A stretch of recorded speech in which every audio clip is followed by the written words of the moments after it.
श्री गणेशाय नमः। गणपति बापा मोरिया। प्यारे भक्तों, आज बुधवार के दिन विघ्नहर्ता मंगलकर्ता भगवान गणेश जी की पूजा अर्चना की जाती है। आज के दिन प्रथम पूजनीय भगवान गणेश जी के मंत्रों का जाप या श्रवण करना बहुत ही फलदायी होता है। प्रिय भक्तजनों, विघ्नहर्ता मंगलकर्ता भगवान गणेश जी जिस व्यक्ति पर अपनी कृपा दृष्टि रखते हैं, उस व्यक्ति का कोई भी बाल भी बांका नहीं कर सकता। प्यारे भक्तजनों, गणेश भगवान ही एक ऐसे देवता हैं जो हमेशा सबसे पहले पूजे जाते हैं। चाहे आप कोई भी कार्य करें, उनके बिना किसी भी कार्य की शुरुआत नहीं हो सकती है। और गजानन महाराज को सबसे अधिक प्रिय है उनके मंत्र। जो व्यक्ति गणेश भगवान के मंत्रों का जाप करता है, वो अपने जीवन में सदा ही खुश रहता है। प्यारे भक्तों, आज हम आपको गणेश भगवान का एक छोटा सा मंत्र सुनाने वाले हैं। इस मंत्र का केवल आपको 108 बार के लिए ही जाप करना है।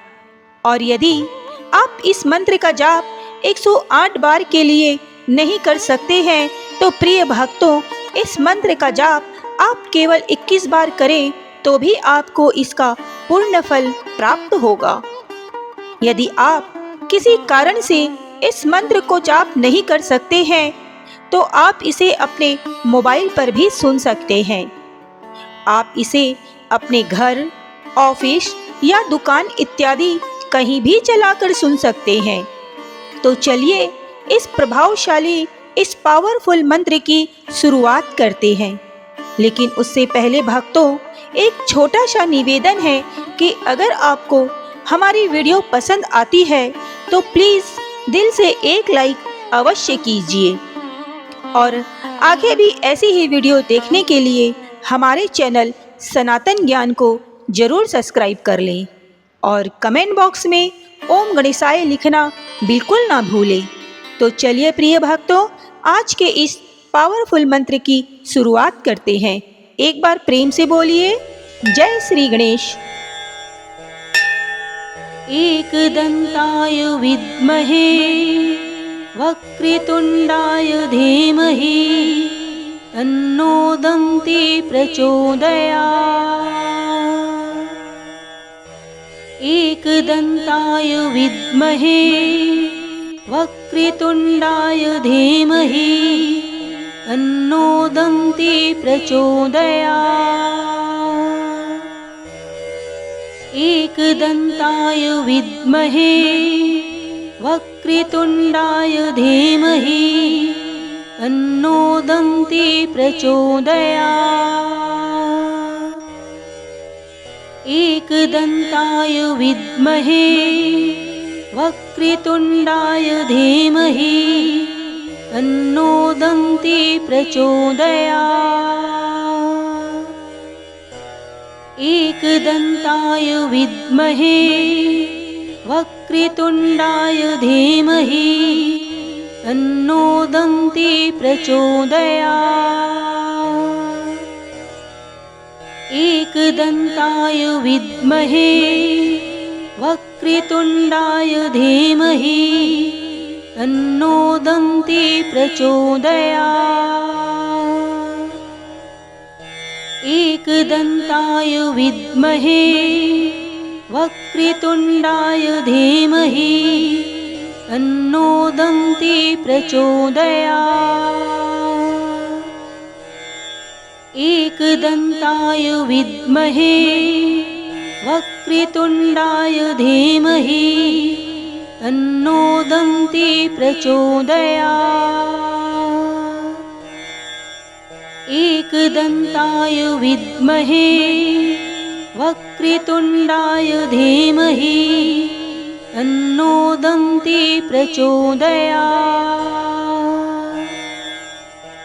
एकदंताय विद्महे वक्रतुंडाय धीमहि तन्नो दन्ति प्रचोदयात्। एकदन्ताय विद्महे वक्रतुण्डाय धीमहि तन्नो दन्ती प्रचोदयात्।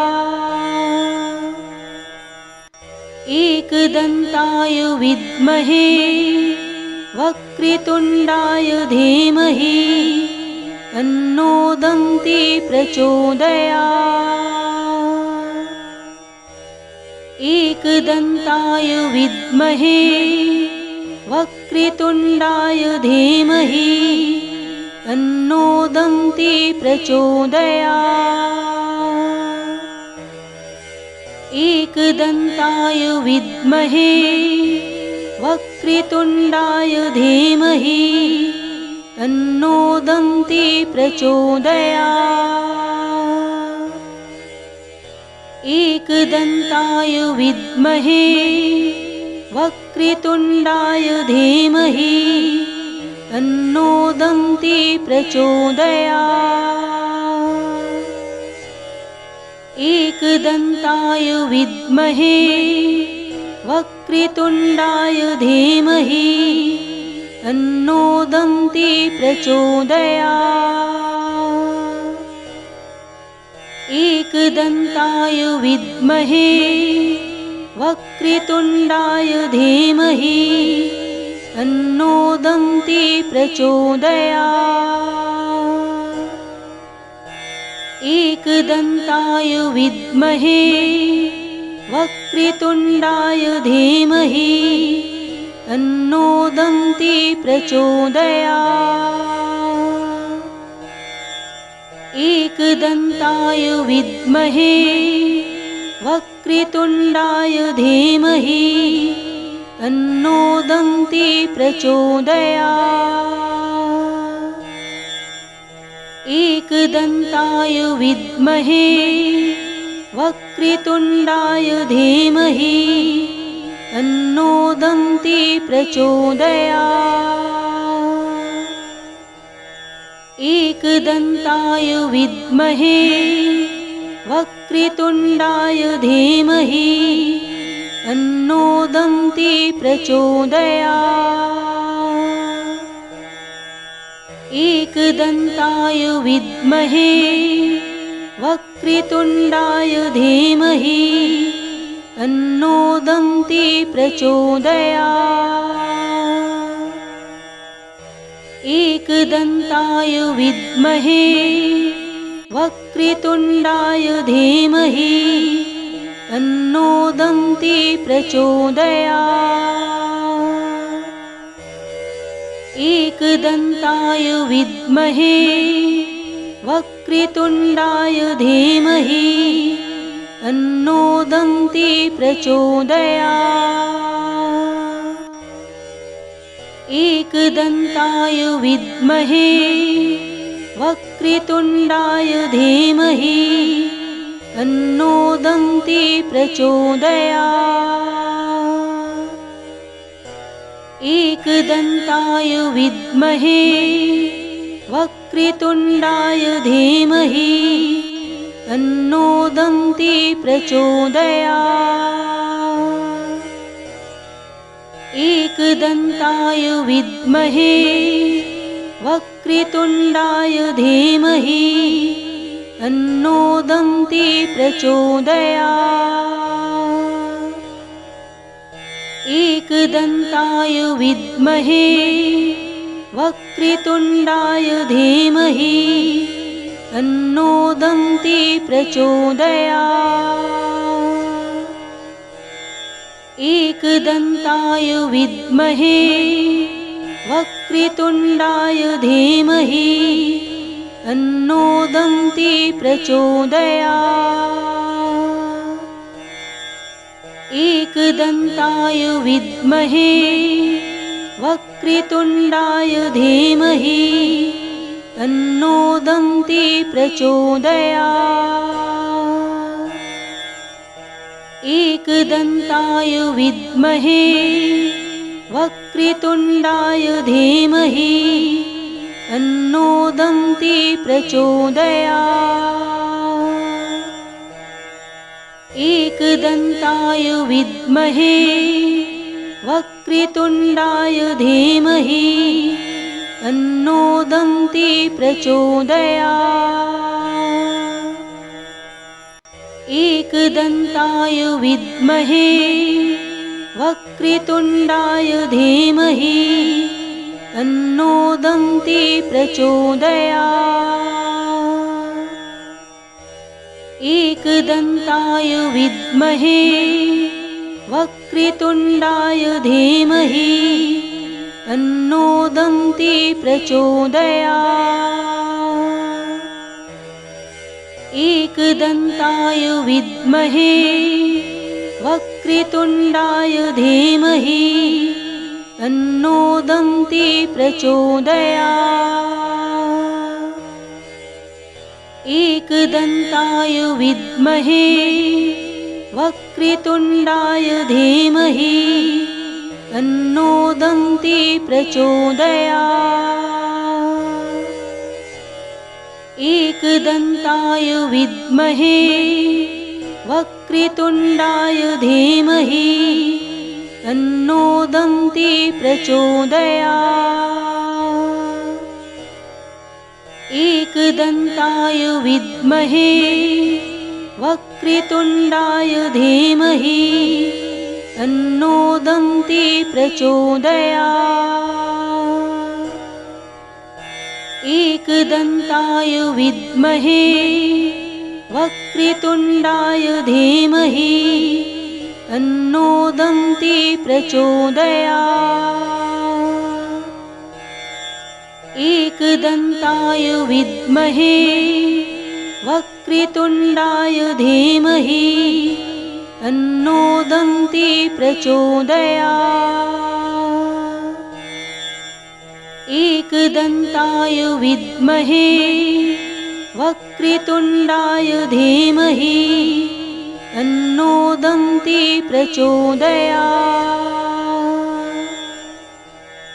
एकदन्ताय विद्महे वक्रतुण्डाय धीमहि तन्नो दन्ती प्रचोदयात्।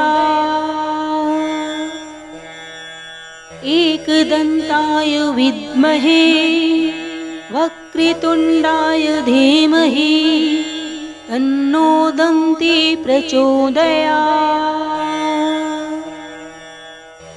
एकदन्ताय विद्महे वक्रतुण्डाय धीमहि तन्नो दन्ती प्रचोदयात्।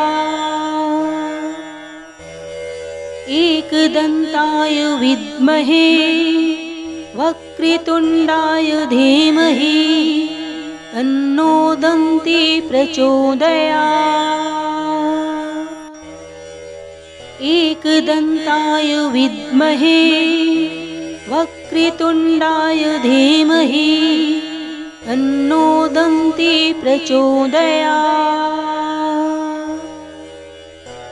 एकदन्ताय विद्महे वक्रतुण्डाय धीमहि तन्नो दन्ती प्रचोदयात्। एकदन्ताय विद्महे वक्रतुण्डाय धीमहि तन्नो दन्ती प्रचोदयात्। एकदन्ताय विद्महे वक्रतुण्डाय धीमहि तन्नो दन्ती प्रचोदयात्। एकदन्ताय विद्महे वक्रतुण्डाय धीमहि तन्नो दन्ती प्रचोदयात्। एकदन्ताय विद्महे वक्रतुण्डाय धीमहि तन्नो दन्ती प्रचोदयात्। एकदन्ताय विद्महे वक्रतुण्डाय धीमहि तन्नो दन्ती प्रचोदयात्। एकदन्ताय विद्महे वक्रतुण्डाय धीमहि तन्नो दन्ती प्रचोदयात्। एकदन्ताय विद्महे वक्रतुण्डाय धीमहि तन्नो दन्ती प्रचोदयात्। एकदन्ताय विद्महे वक्रतुण्डाय धीमहि तन्नो दन्ती प्रचोदयात्। एकदन्ताय विद्महे वक्रतुण्डाय धीमहि तन्नो दन्ती प्रचोदयात्। एकदन्ताय विद्महे वक्रतुण्डाय धीमहि तन्नो दन्ती प्रचोदयात्। एकदन्ताय विद्महे वक्रतुण्डाय धीमहि तन्नो दन्ती प्रचोदयात्।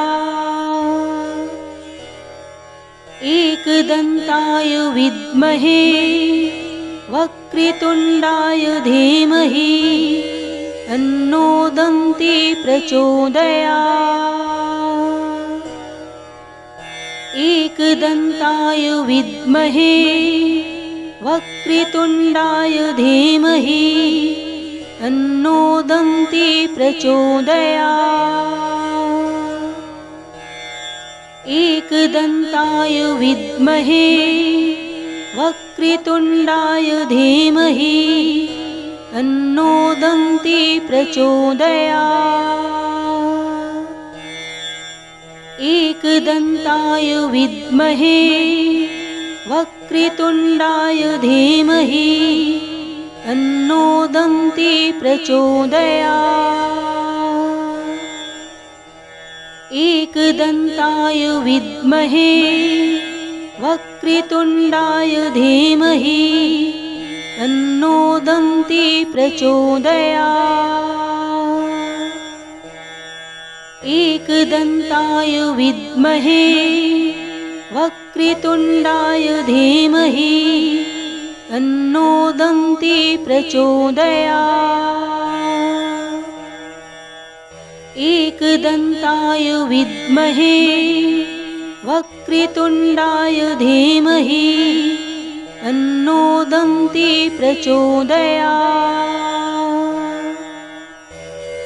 एकदन्ताय विद्महे वक्रतुण्डाय धीमहि तन्नो दन्ती प्रचोदयात्। एकदन्ताय विद्महे वक्रतुण्डाय धीमहि तन्नो दन्ती प्रचोदयात्। एकदन्ताय विद्महे वक्रतुण्डाय धीमहि तन्नो दन्ती प्रचोदयात्।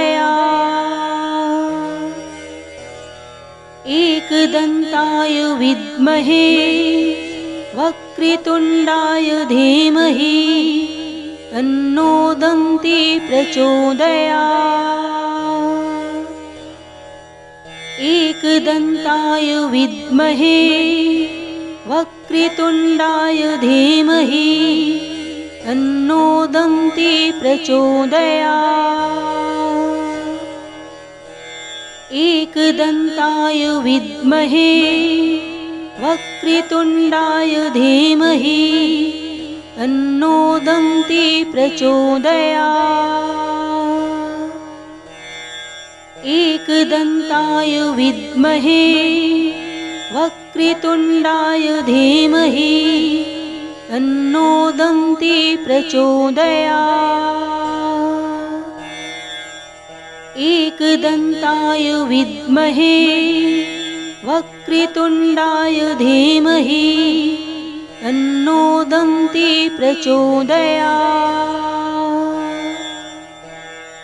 एकदन्ताय विद्महे वक्रतुण्डाय धीमहि तन्नो दन्ती प्रचोदयात्।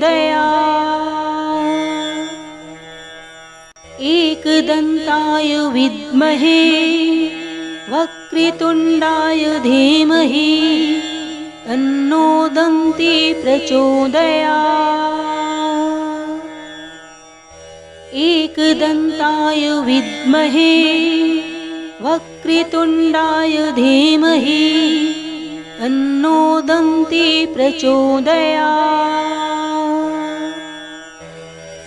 एकदन्ताय विद्महे वक्रतुण्डाय धीमहि तन्नो दन्ती प्रचोदयात्। एकदन्ताय विद्महे वक्रतुण्डाय धीमहि तन्नो दन्ती प्रचोदयात्। एकदन्ताय विद्महे वक्रतुण्डाय धीमहि तन्नो दन्ती प्रचोदयात्। एकदन्ताय विद्महे वक्रतुण्डाय धीमहि तन्नो दन्ती प्रचोदयात्। एकदन्ताय विद्महे वक्रतुण्डाय धीमहि तन्नो दन्ती प्रचोदयात्। एकदन्ताय विद्महे वक्रतुण्डाय धीमहि तन्नो दन्ती प्रचोदयात्। एकदन्ताय विद्महे वक्रतुण्डाय धीमहि तन्नो दन्ती प्रचोदयात्। एकदन्ताय विद्महे वक्रतुण्डाय धीमहि तन्नो दन्ती प्रचोदयात्। एकदन्ताय विद्महे वक्रतुण्डाय धीमहि तन्नो दन्ती प्रचोदयात्। एकदन्ताय विद्महे वक्रतुण्डाय धीमहि तन्नो दन्ती प्रचोदयात्। एकदन्ताय विद्महे वक्रतुण्डाय धीमहि तन्नो दन्ती प्रचोदयात्। एकदन्ताय विद्महे वक्रतुण्डाय धीमहि तन्नो दन्ती प्रचोदयात्। एकदन्ताय विद्महे वक्रतुण्डाय धीमहि तन्नो दन्ती प्रचोदयात्। एकदन्ताय विद्महे वक्रतुण्डाय धीमहि तन्नो दन्ती प्रचोदयात्।